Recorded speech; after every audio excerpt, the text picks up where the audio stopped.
The 2025 Formula One season has been one for the history books already. The rivalry between Red Bull and McLaren has become more than just a battle for speed.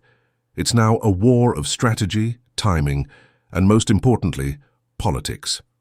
In the middle of this intense showdown is Max Verstappen, who's aiming for a fifth world title, and McLaren, which is balancing the talents of two rising stars, Lando Norris and Oscar Piastri.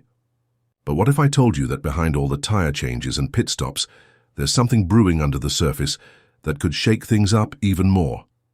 A cheating controversy, Red Bull claims, is hanging over McLaren's head, and this could change the course of the championship in a massive way. Now, I know what you're probably thinking. What's the real story here? Is it just another PR stunt to distract from the competition? Well, the answer might surprise you, because this isn't just about a quick adjustment to a car or a shift in strategy. Red Bull has been waiting for a big regulatory change that could rock the boat for McLaren, and they're not alone. The battle isn't just on the track, but in the rule books. A change to the flexi-wing regulations is coming, and McLaren's rivals, especially Red Bull, are hoping this could be their ticket back into the fight. But here's the twist. Red Bull is saying McLaren has been pushing the limits of what's allowed under the current regulations, and they're calling it cheating. It's no surprise that the competition between these two teams has always been fierce, but now it's getting personal. According to Red Bull, they believe McLaren's performance has been enhanced by the flexibility of their car's rear wing, a claim that the FIA is now investigating. The flexibility of these wings, which allows the cars to generate more downforce at high speeds, could give McLaren a serious advantage, but only if they're bending the rules. Could McLaren's edge come crashing down with this clampdown on flexi-wings? If you're wondering how much of an impact this could really have, let me tell you, it's huge.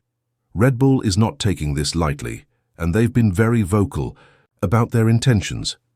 The team is looking ahead to the upcoming regulation change in Barcelona, where the FIA will introduce stricter rules on how flexible the front and rear wings can be.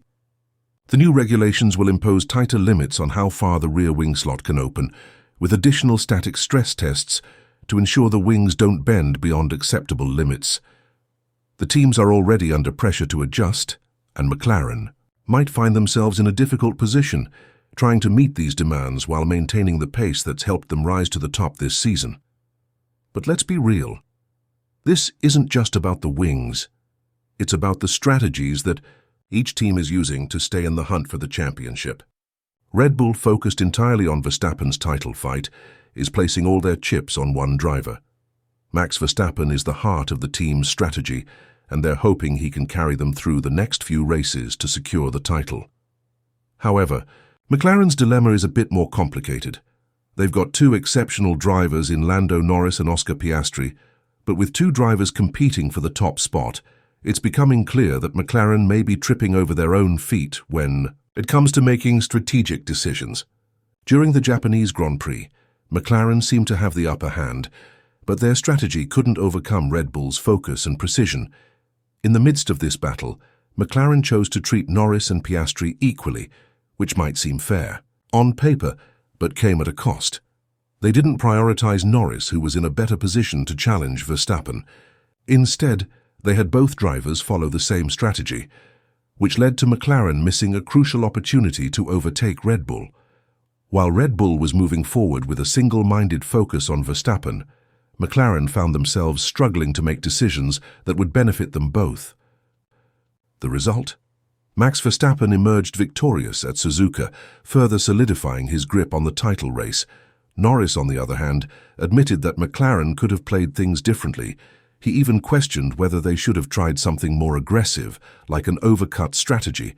But McLaren's decision to keep things equal for both drivers meant they weren't able to make that bold move.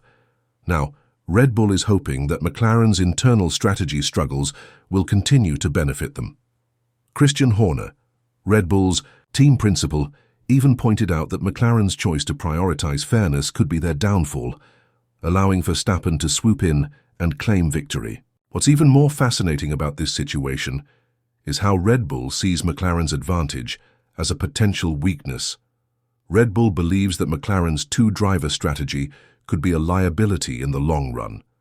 By trying to keep both Norris and Piastri in the hunt for the title, McLaren could be splitting their efforts, allowing Red Bull to take advantage of the situation.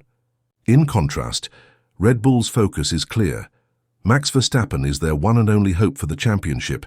He's the lead driver, and they're doing everything they can to ensure he stays in front, even if it means sacrificing some points in the constructors' battle. But here's where things get even more intense. The regulation change that will hit in Barcelona is more than just a technicality. Red Bull is confident that it will help them close the gap to McLaren, but the uncertainty of how it will affect each team's performance is something that no one can predict just yet. The flexibility in the wings is a huge factor in how cars generate downforce, and that could dramatically impact McLaren's performance. If McLaren is indeed using their flexible wings to gain an advantage, the clampdown could level the playing field, giving Red Bull the chance to bounce back. But what if McLaren's car is more resilient to the changes than Red Bull expects? It's a waiting game, and the stakes couldn't be higher. In the meantime, McLaren is continuing to perform at a high level, with both Norris and Piastri showing impressive pace on the track. However, the team is starting to realize that their internal strategy might be holding them back. The need for fairness between their two drivers is admirable, but it's also creating obstacles that could prevent them from capitalizing on their strengths. If McLaren wants to continue competing at the front, they might have to make some tough decisions about how they handle their two drivers. Will they continue to play it safe and let both drivers fight for the title, or will they eventually pick a leader and focus all their resources on one driver?